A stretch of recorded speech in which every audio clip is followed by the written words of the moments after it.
सिद्धेभ्यः। ॐ नमः सिद्धेभ्यः। ॐ नमः सिद्धेभ्यः। ॐ नमः सिद्धेभ्यः।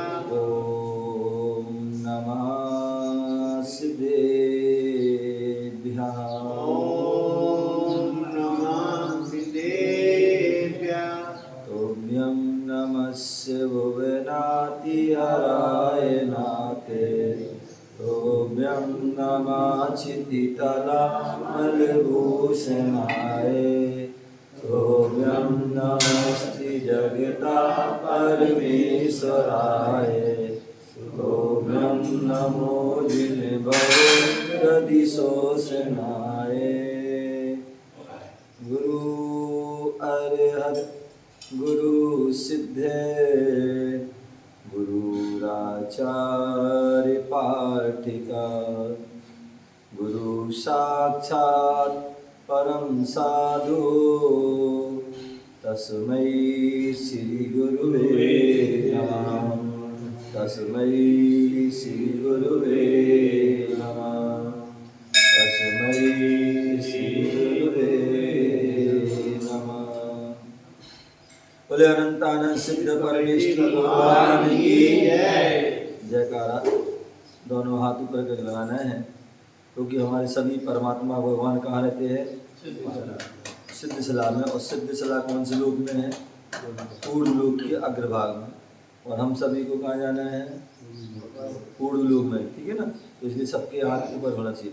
बोले आदि प्रभु आदि ब्रह्मा आदिनाथ भगवान की जय। चिंतामणि पार्श्वनाथ भगवान की जय। शासन नायक भगवान महावीर स्वामी की जय। परम पूज आचार्य भगवान कुंद कुंद मुनिराज की जय। परम पूज आचार्य भगवान गुरुदेव राक्षरी महाराज की जय। परम पूज पट्टाचार्य आचार्य भगवान गुरुदेव श्री विशुद्ध सागर महाराज की जय। अहिंसामय विश्व की जय। संवेद शिखर की जय। परम पूज्य माता श्री विश्व सागर जी महाराज की जय। प्यारे बंधु, आज हम सभी मध्य प्रदेश की धार्मिक कस्बा कैरवना आदिनाथ जिनालय में बैठे हुए हैं। लगभग 3 साल पूर्व यहाँ पर आना हुआ था और आचार्य उस समय वैभव सागर जी महाराज संग विराजमान थे। उस समय उनसे मिलना हुआ था और 3 साल बाद पुनः यहाँ पर कैरवना में आना हुआ। हम सभी भगवान महावीर स्वामी का शासन चल रहा है। भगवान महावीर स्वामी वर्तमान 24 के 24वें तीर्थंकर हैं और उनकी जो वाणी गिरी वो ही जिनवाणी के रूप में आज हमें प्राप्त है। जिनवाणी जो जिनेंद्र भगवान की वाणी है, जिसे हम जिनवाणी कहते हैं, शास्त्री कहते हैं, जिसे हम आगम भी कहते हैं, ग्रंथ भी कहते हैं। शास्त्र क्या चीज़ है? शास्त्र की परिभाषा क्या है? तो आचार्य समंत्रभद्र स्वामी ने रत्नकर्ण शावकाचार्य में लिखा है, शास्त्रा शास्त्रो सतो, जो शास्त्रा के द्वारा कहा गया हो, शास्त्रा के द्वारा जो कहा गया हो वो शास्त्र है। अथवा जिनवाणी, जो जिनेंद्र भगवान की वाणी है वो जिनवाणी, ना कि ये लाल पूजन पाठ प्रदीप। यदि आपसे कहे जिनवाणी लाओ, जिनवाणी भेंट करो, तो आप लोग क्या करते हैं? लाल जिनवाणी दे देते हैं। वो पूजन पाठ प्रदीप है, वो जिनवाणी नहीं है, क्या है? वो पूजन पाठ प्रदीप है। जिनवाणी कौन सी है? जिन्हें भगवान की वाणी लिपिबद्ध है, वो जिनवाणी, जिसे हम आगम भी कहते हैं। क्या कहते हैं? आगम। आगम जो है वह 3 शब्द से बना हुआ। आगम, आ जो आप्त के द्वारा कहा गया हो, गा जो गणधर के द्वारा गूंथा गया हो, माँ जो मुनियों के द्वारा लिपिबद्ध किया गया है, लिखा गया है, मुनि आचार्य उपाध्याय द्वारा लिखा गया, वो क्या है? आगम। इसे ही हम ग्रंथ भी कहते हैं। क्या कहते हैं? ग्रंथ। जो हमारी ग्रंथ, जो परिग्रह रूपी ग्रंथियों को खोले, कसाय रूपी ग्रंथी को खोले, पाप रूपी ग्रंथि को खोले, राग द्वेष मोह ईर्ष्या इनकी ग्रंथियों को खोले, कर्मों की ग्रंथि को खोले, संसार की ग्रंथि को खोले, वो क्या है? ग्रंथ है। अथवा जो निर्ग्रंथों के द्वारा लिखा गया है, क्या? निर्ग्रंथों के द्वारा जो लिखा गया है उसे ग्रंथ कहते हैं। आचार्य उमा स्वामी मुनिराज ने तत्वा सूत्र के 9वें अध्याय में मुनियों की भेद करे हैं। तो वहाँ बताया पुलाक, बकुस, कुशील, स्नात का निर्ग्रंथा, वहाँ सूत्र दिया। बोले पुलाक मुनि होते हैं, बकोस मुनि होते हैं, कुशील मुनि होते हैं और निर्ग्रंथ मुनि होते हैं। स्नात का, क्या? स्नात का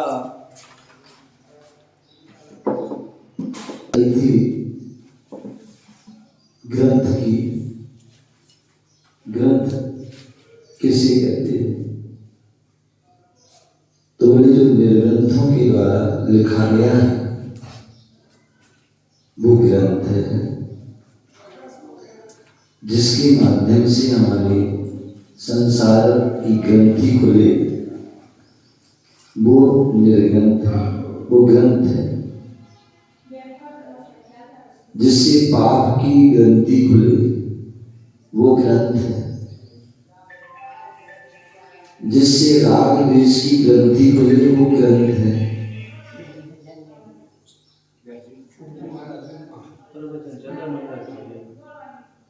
जो राग द्वेष की ग्रंथि खुले, वो ग्रंथ है।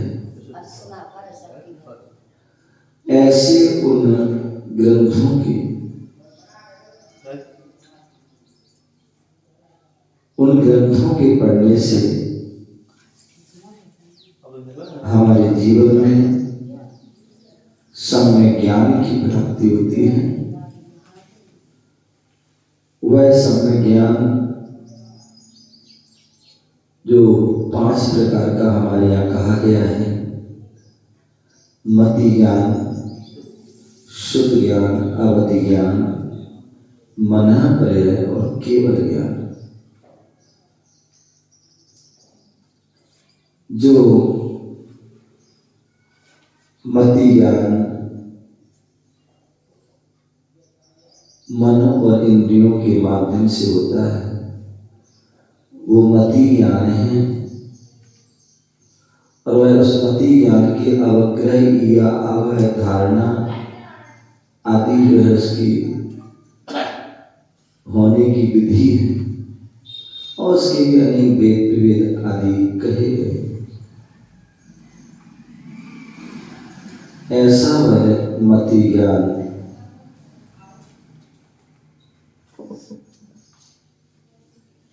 शुद्ध ज्ञान, अवधि ज्ञान, मनः पर्यय, केवल ज्ञान, जिसमें आदि के 2 ज्ञान हैं, वो परोक्ष ज्ञान है और अंत के जो 3 ज्ञान हैं,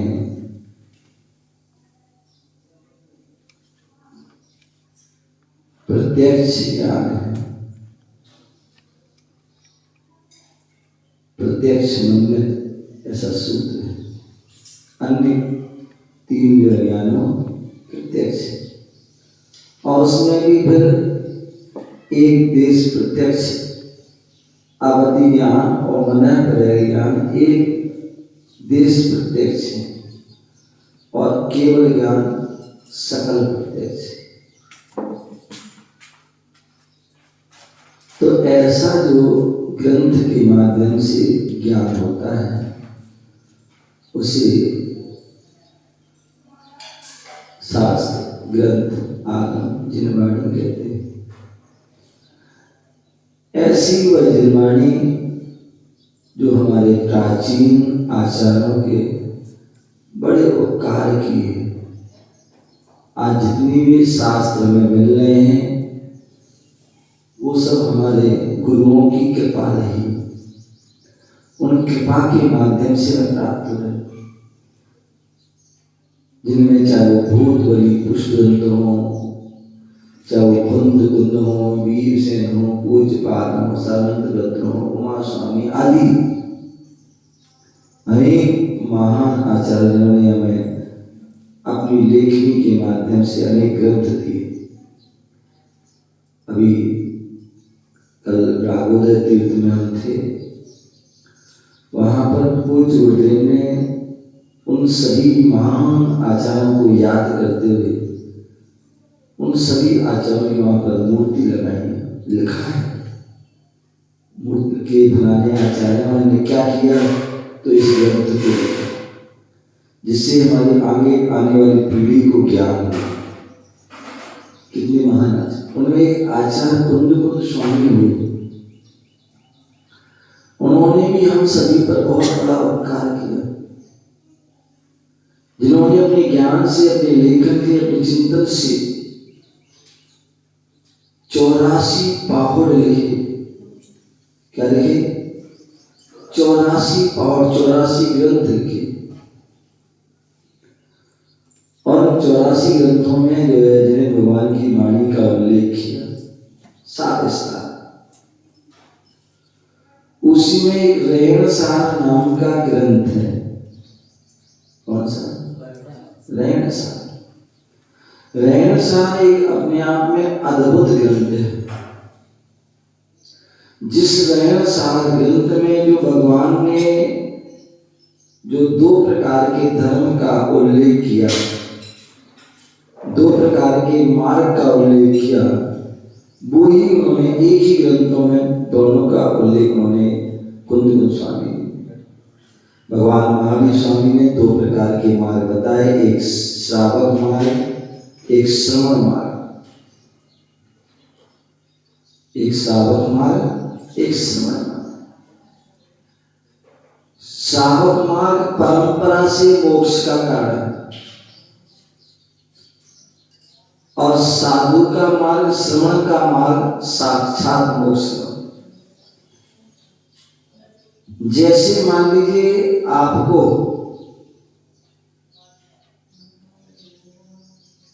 पप्पू जी, आपको यदि दिल्ली जाना है, ठीक है, एक व्यक्ति दिल्ली जा रहा है, ट्रेन से जा रहा है, एक बस से जा रहा है, एक अपनी गाड़ी से जा रहा है, और एक प्लेन से जा रहा है।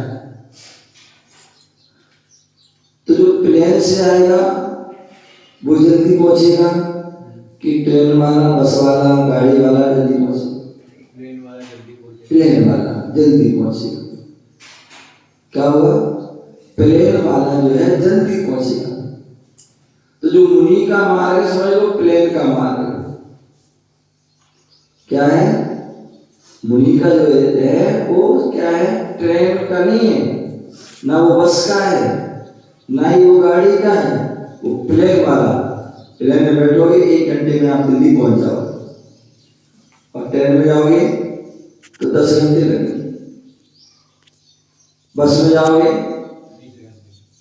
तो 12 घंटे भी लग सकते हैं, 14 भी लग सकते हैं, और गाड़ी से जाओगे तो हो सकता 8 घंटे में भी पहुंच सकते हो, लेकिन ट्रेन से 1 घंटे में। तो उसी प्रकार ये मुनि बनते हैं, मुनि वेशधारण करते हैं, मुनि की साधना करते हैं, तो आप जो है साक्षात मोक्ष का कारण। और यदि जो है तुम श्रावक के मार्ग चलोगे तो वो जो है बस ट्रेन अथवा गाड़ी या फिर पैदल वाला। तो ऐसे दोनों मार्गों का आचार्य भगवान ने कथन किया। आप सभी जैन हो, क्या हो? जैन। अब जैन किसे कहते हैं भैया, क्या नाम आपका? हाँ, क्या नाम है? चक्रेश जी। वाह, आपको ये बताना, आप जैन है ना? आपने जैन तो बोले नहीं, बोलो पूरा नाम बता। चक्रेश जैन। तो जैन की परिभाषा क्या है? जो देव शास्त्र गुरु, सच्चे देव शास्त्र गुरु की आराधना करते हैं उसे जैन कहते हैं। और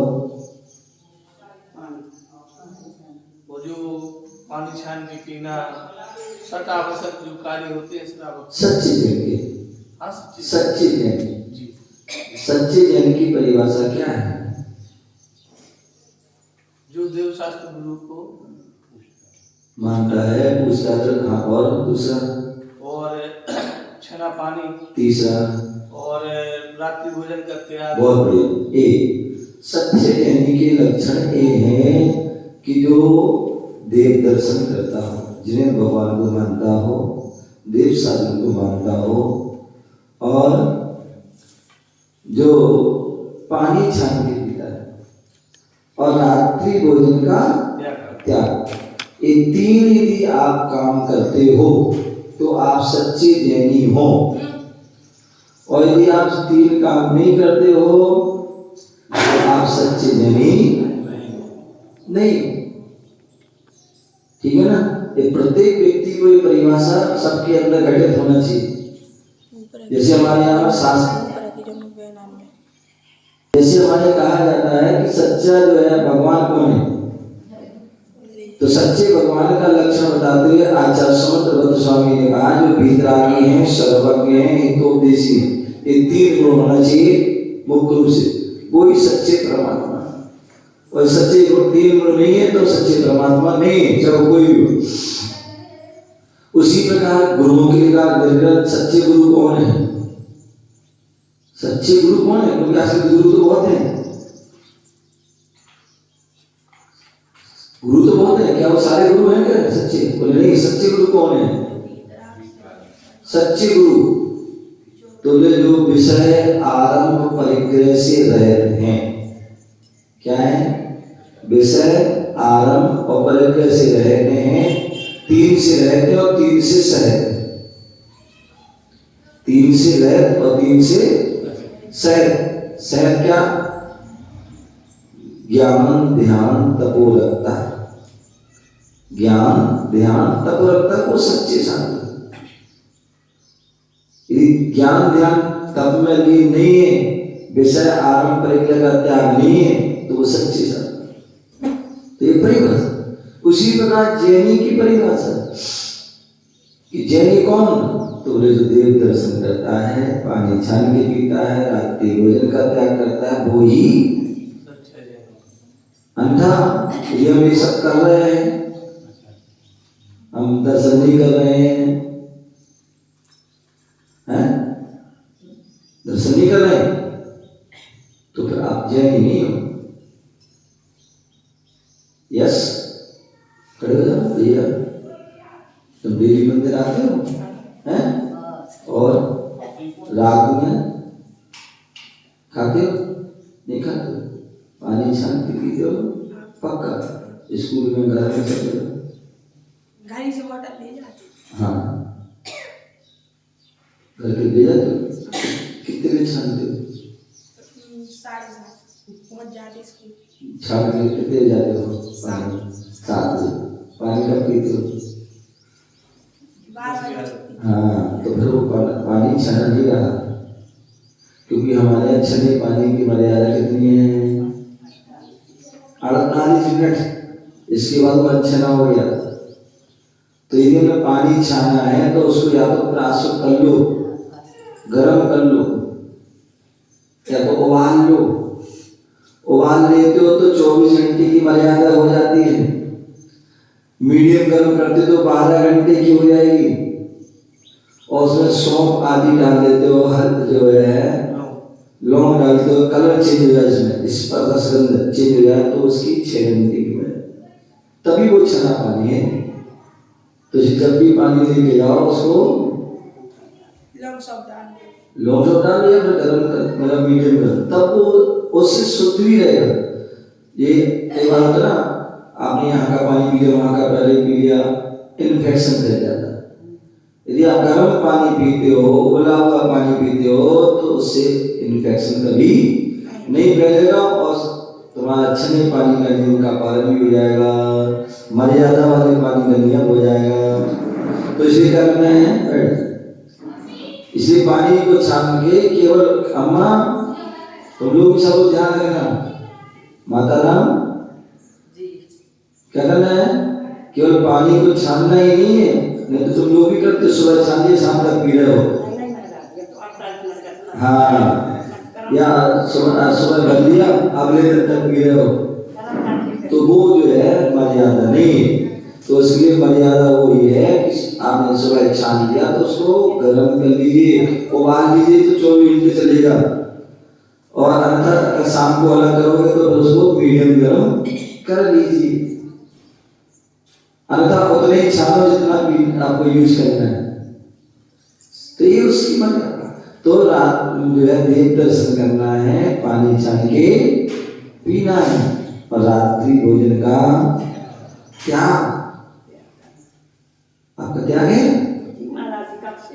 ओ अम्मा बहन पीछे वाली आप हाँ, क्या नाम है तुम्हारा? बस जैन हो ना? हैं? मंदिर डेली आते हो? करती हो? हाँ, डेली देव दर्शन करते हो? पानी छान के हैं? करते हो पूरा? गरम करते हो? करते हो पानी लेते?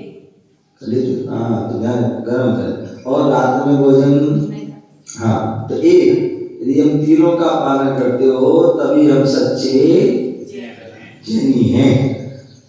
अन्यथा भाई कभी कभी मंदिर जाते हैं, तो भैया आप जैन भी कभी कभी के हो गए हैं। यदि आपने बोले रात्रि भोजन बोले कभी कभी करते, तो कभी कभी आप जैनी हो जाओ। जिस दिन त्याग करोगे तो जैनी हो जाओ। एक दिन का त्याग किया तो एक दिन की जैनी हो जाओगे, हैं? अथवा पानी छान के पीते नहीं, पी रहे हो तो जैनी नहीं, और पी रहे हो कभी कभी पीते हो, अष्टमी चतुर्दशी पीते हो, तो फिर अष्टमी चतुर्दशी तुम जैनी हो, बाकी जैनी नाम के जैनी हो। तो ये जैनी की पहचान है। उसी प्रकार बोले सच्चा ग्रस्त कौन है? सच्चा ग्रस्त कौन, सच्चा साधु कौन? तो उसके लिए कहा सच्चा ग्रस्त कौन? तो जो षट आवश्यक कर्तव्य का पालन करता है। क्या करता है? जो षट कर्तव्यों का पालन करता है श्रावक, वो ही सच्चा ग्रस्त है। उसी प्रकार जो श्रवण, जो मुनि षट आवश्यक का पालन करते हैं, वो ही मुनि हैं।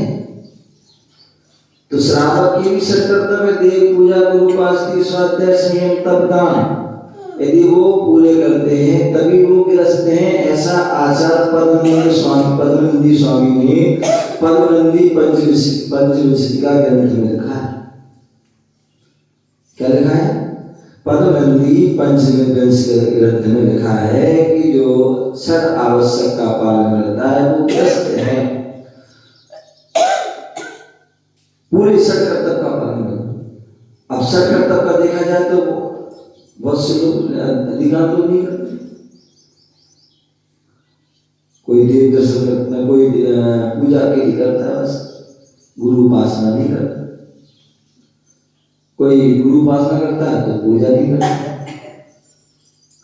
कोई स्वाध्याय कर रहा है तो पूजा नहीं कर रहा है, गुरु उपासना नहीं कर रहा। कोई संयम का पालन कर रहा है तो और अन्य चीजों का पालन नहीं कर रहा है। कोई तप कर रहा है तो और क्रियाएं नहीं कर रहा है। कोई दान दे रहा है तो और क्रिया नहीं कर रहा, कोई दान नहीं दे रहा, कोई संयम का पालन नहीं कर रहा है, कोई तप का पालन नहीं कर रहा है, कोई गुरु उपासना नहीं कर रहा है, कोई पूजा नहीं कर रहा है। तो जो सट का पालन करे, जो सट का पालन करे, वो ही क्या है? श्रावक, ग्रस्त है।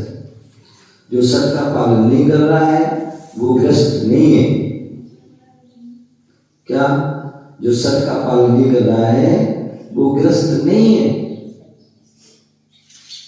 जो सट कर्तव्य का मुनि पालन नहीं कर रहा है तो वो मुनि भी नहीं। तो ग्रस्त के लिए पूरे 6 कर्तव्य होना चाहिए। तो ऐसे ग्रस्त बहुत विरले ही मिलते हैं वर्तमान काल में, कि जो सट का पूरा ही पालन करते हैं, पूरे 6 का 6। अंततः कोई 1 कर रहा, कोई 2 कर रहा, कोई 3 कर रहा, कोई 4 कर रहा, कोई 5 कर रहा, कोई 6 कर रहा, कोई 1 भी नहीं कर रहा।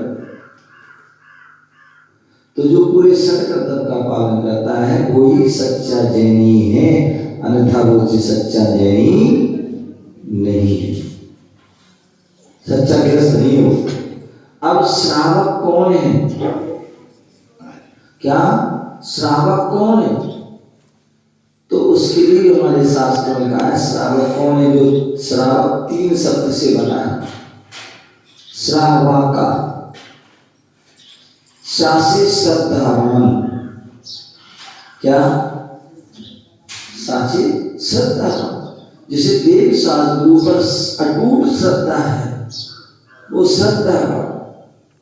विवेकवान, जो कोई भी का उठ रहा है, बैठ रहा है, चल रहा है, फिर रहा है, विवेक से कर रहा है, वो विवेकवान। ऐसा नहीं उठाई जीप तरुआ समाधि चल रहे हैं, यहाँ वहां देख करके चल रहे हैं। यस, क्या चल रहे हैं? यहाँ वहां देख के चल रहे हैं? बोले नहीं, देख के चलो, ये विवेक है। क्या खाना, क्या पीना, गए कुछ भी खा रहे हैं, कुछ भी पी रहे हैं, तो ये विवेक नहीं है। यस, क्या प्रवचन में बैठना, कैसे बैठना है, कैसे नहीं बैठना है, प्रवचन में बातें करना नहीं करना है, एक विवेक है, समझिए ना बातें करना है और कोई कर रहा है तो उसको चुप कर। लेकिन वो चुप भी बोल के नहीं, मानो बड़ा चुप कर देगा तो पढ़ो तुमने और हल्ला वो कर दिया, तो वो मौन से, इशारे से, समझिएगा ना। विवेक प्रवचन चल रहे हैं, कोई आए घंटा बजाने लगे, ये विवेक नहीं है। यदि प्रवचन चल रहे हैं, स्वाध्याय चल रहा है, तो घंटा ना बजाओ, ये विवेक है। प्रवचन चल रहा है और क्या कर रहा है? ओम जय जय जय निश्चय निश्चय निश्चय नमोस्तु नमोस्तु नमोस्तु, ये क्या है? एक मन में पढ़ लो आप, एक विवेक है। क्या कर लो? मन में पढ़ लो, विवेक है। आप आगे चलाने लगे, वो लगे चंदन दंदुल पुष्प गए सरस्वती पे सदो मलयार गए, ये क्या है? आप मन में पढ़ो, धीरे आवाज पढ़ो। अथवा प्रवचन चल रहे हैं और सामने जो है आगे खड़े हो गए, नमस्कार नमस्कार नमस्कार, ये क्या है? ये विवेक नहीं है। प्रवचन चल रहे हैं, आप वहीं बैठ जाइए, बाद में उसको लिया साइड से कर लीजिए, जिससे कि कोई डिस्टर्ब ना हो। अर्घ चढ़ाना है, आप साइड में अर्घ चढ़ा दीजिए, अंतर डिस्टर्ब हो जाएगा, अंतराय डालोगे आप, समझिए। श्रद्धावान, वेगवान, क्रियावान। कोई भी हम काम करते तो उसकी क्रिया पता होना चाहिए, पूरी व्यवस्थित।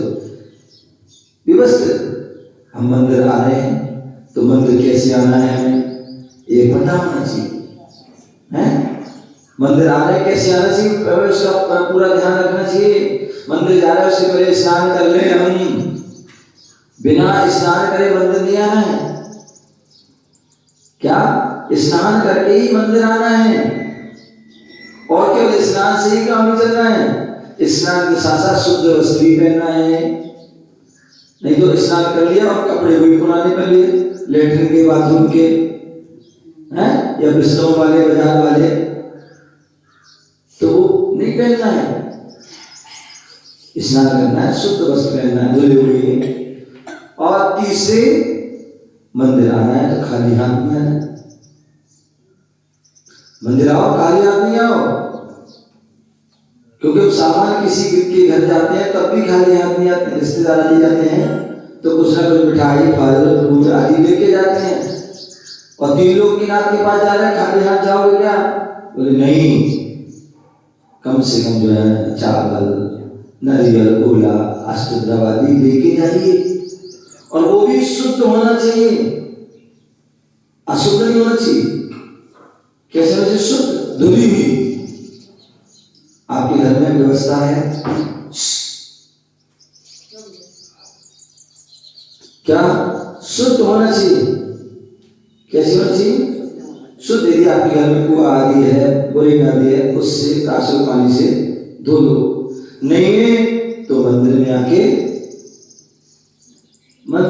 धो लो, फिर चढ़ाओ, लेकिन खाली हाथ नहीं आना।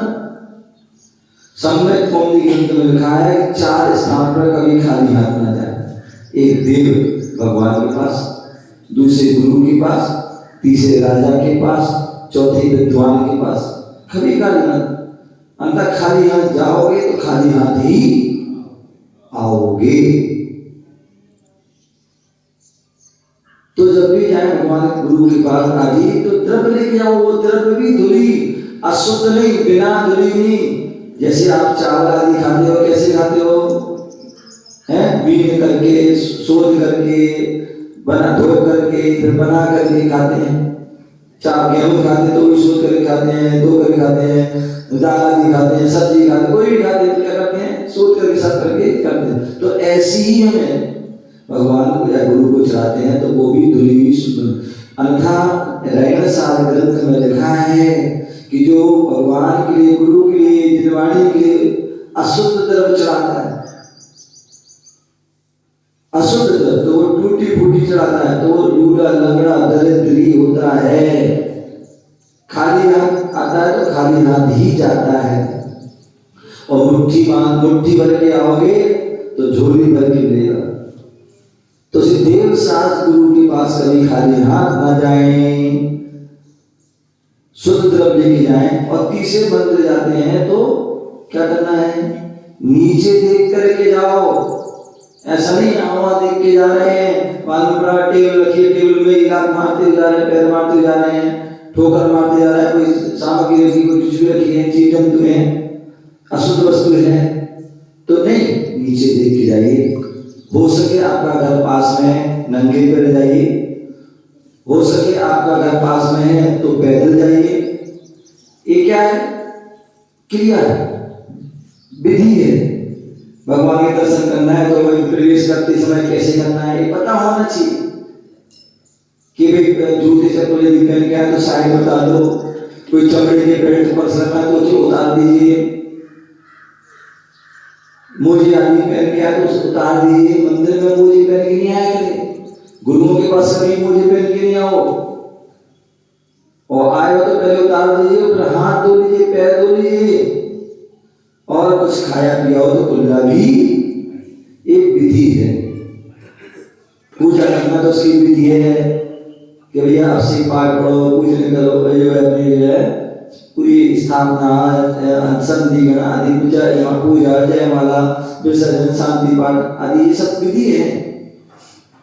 हाथ देना तो उसकी विधि है, बड़गान से लेकर पूरे तो ऐसी उस क्रिया, श्रद्धावान, विवेकवान, क्रियावान, वो सच्चा श्रावक होता है। अथवा जो अष्टमूल गुण का धारी है वो श्रावक होता है। समझ गए ना? श्रवण श्रावक हो, जैसे श्रवण भी है। श्रवण कौन?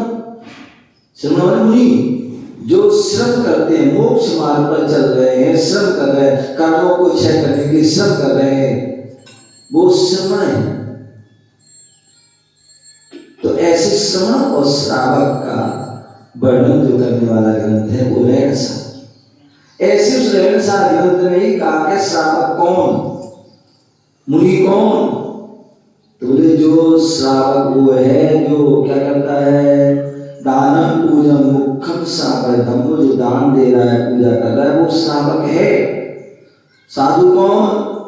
बोले ध्यान जैन, ध्यान और अध्ययन कर रहा है, वो साधु है। इनके बिना वो ना श्रावक है ना साधु है। तो इस प्रकार से बहुत सारी बातें जो है रहनसार ग्रंथ में दी गई श्रावक और मुनि की। हमें उस ग्रंथ को जरूर पढ़ना चाहिए जो आचार्य तुंग स्वामी ने लिखा है, मूल ग्रंथ। और उस पर संस्कृत टीका आचार्य गुरुदेव विराट साहब जी ने रत्नात्रय वर्णि नाम से संस्कृत टीका लिखी है।